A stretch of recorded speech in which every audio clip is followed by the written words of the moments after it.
Hello, hello, hello. How are you feeling after that first draft pick? I'm feeling great. I'm feeling absolutely awesome. I'm probably gonna say things from a rose-colored glasses point of view this year because I'm more positive. It's just my natural energy. Look, man, organic channel, however I feel is what's gonna come out of my mouth. And that's it. But I'm being honest, and I really want to convey what I see. You know what I'm saying? Not what I hear and not what other people tell me, all that kind of stuff. What I see. And, I'm not here for clicks or anything crazy like that. I've got years of YouTube videos to prove that. But the run with Cooper Rush made a pressure on me last year. And it showed me that we understand, somewhere in that organization, we understand that it's not about the players. It's about a game. And football is a game.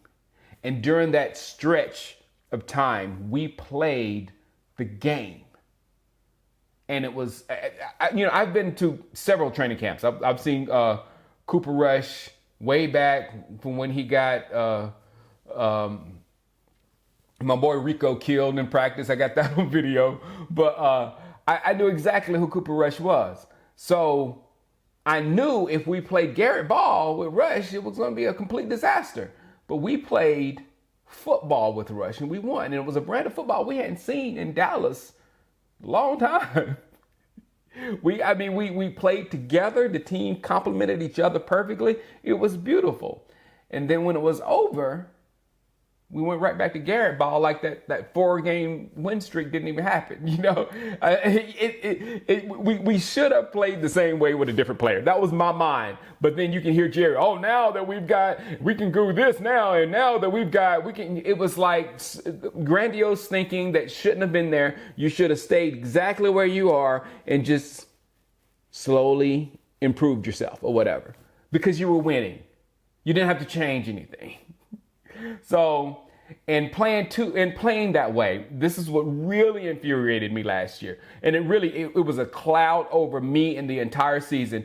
In 2 games last year on the schedule, I'm not going to go through them because I've cried enough. I've got 2 videos here on YouTube, probably more than 2 videos, talking about both games and how if we just took a knee at the end of the games, we would have been in a better situations to win than what we did when we were actually assisting the other team. We weren't giving up resistance only. We didn't give that much resistance up. We were actually assisting the other team in their comebacks.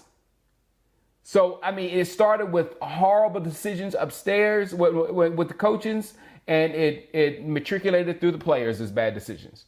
So it was like blah, blah, blah, a whole bunch of crap at the end of those football games. And I was like, if we had just stopped and did nothing, we would have been better off. But we just of the brain. So that's my reality. That's what we lost. That's what made me very, very upset. But when I was taking a minute in off season, and even before we let Kellen Moore go, and before we let Zeke go, and all that kind of stuff, I was like, okay, the Amari Cooper thing made me mad. It did. That's what started the cloud on the season was the Cooper thing. And it wasn't like I don't think none of us was all crazy about Amari Cooper. It was the fact that we had no one there ready to take his role of what he was doing for the offense, the number one offense, that what he was doing for the offense. We didn't have anyone in place that was doing that specific purpose. And we just let him go for literally nothing and didn't get anything and had no one waiting there. So I just didn't understand. And sitting here right now, I don't understand that. They talk about it at Valley Ranch like they made a mistake or whatever. I was like, how do you not know the mistake? So I knew the interceptions were coming. I knew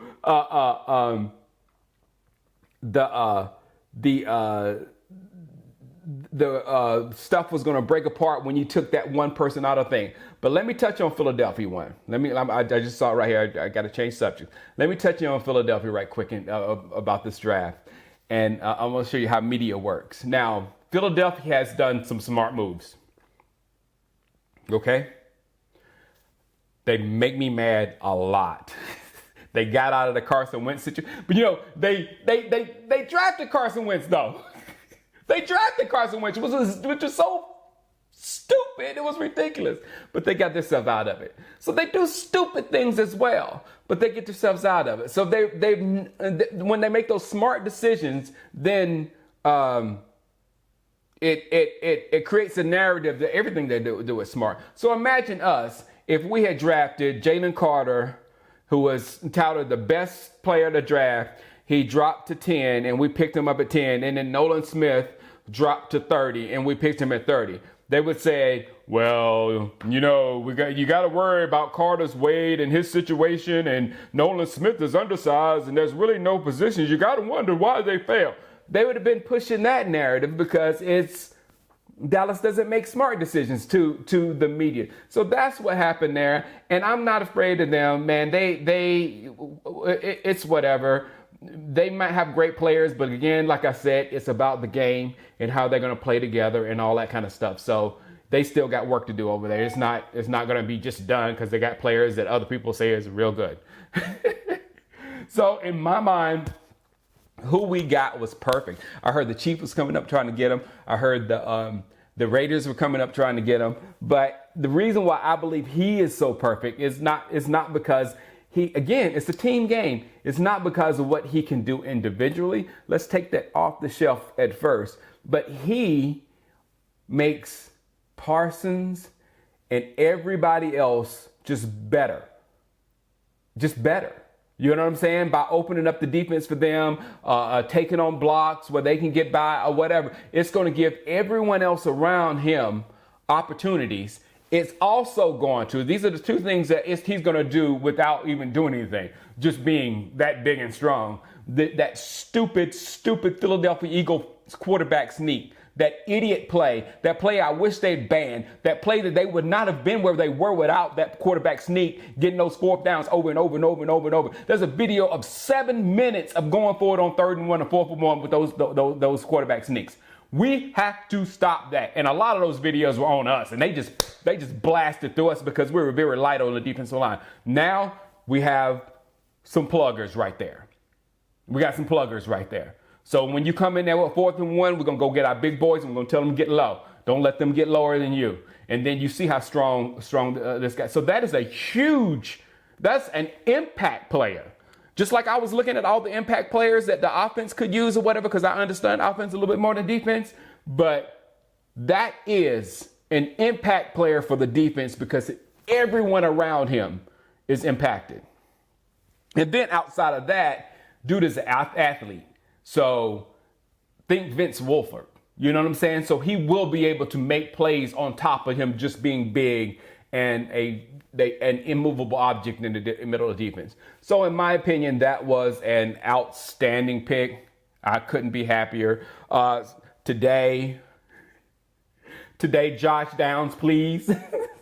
I'm still banging for Josh Downs because again, and I think there's a kid in Stanford that runs really clean routes as well. He's a 3rd round prospect. There's probably go to that. I can't remember his name right now. But the wide receiver from Stanford. One of those two guys, they're route runners, and that they would fit great in our offense. I don't think we need to touch tight ends just yet unless Mayer drops a little bit more, then I can understand that pick. But I don't think we need to mess with tight end just yet. This is a very deep draft on tight end, and it seems like they're letting them drop. But those two guys, and of course, who was it? The running back. I think we might have to get Devon A-Chain soon too. So I don't know. I want A-Chain and Downs. Can we get both of them? Can we somehow figure out how to get A-Chain and Downs, and then we just go defense the rest of the game? We don't need any more offense after that because A-Chain, and I'll tell you the reasons for it. Downs, I've already talked about Downs being the one receiver that's open on every play. He's not an outside receiver. He's not anything else but a slot that's going to be open on the slot every play. That is crucial. That's Cole Beasley. He's like Cole Beasley on steroids. He's a better version of Cole Beasley. Just think about that. A better version of Cole Beasley. Okay, and how important that would be to your offense. Okay. Then the other one is Devon A-Chain. A-Chain, I feel like he's the last speed guy that could Gibbs is one that could take over for Pollard. Pollard next year is going to be gone. It's just like if Pollard does not have a good season next year, then we're probably going to move on. If Pollard has a great season next year, then he's going to go somewhere else and get a lot of money that we can't pay for. So we have to make sure we get somebody in that's Pollard-like right now. So if Pollard go, he can take over that role, and then we can fit somebody else in. That's why I say Devon Achane. So we'll see. I'll be here again live for the draft tonight. Can't wait. Can't wait. All right, holla at you. Peace. And forget about those Eagles. They're talking up the Eagles. That's what they do. You know good and well if the Cowboys had done that same draft, they'd be talking down on both picks. You know it. Holla at you. Peace.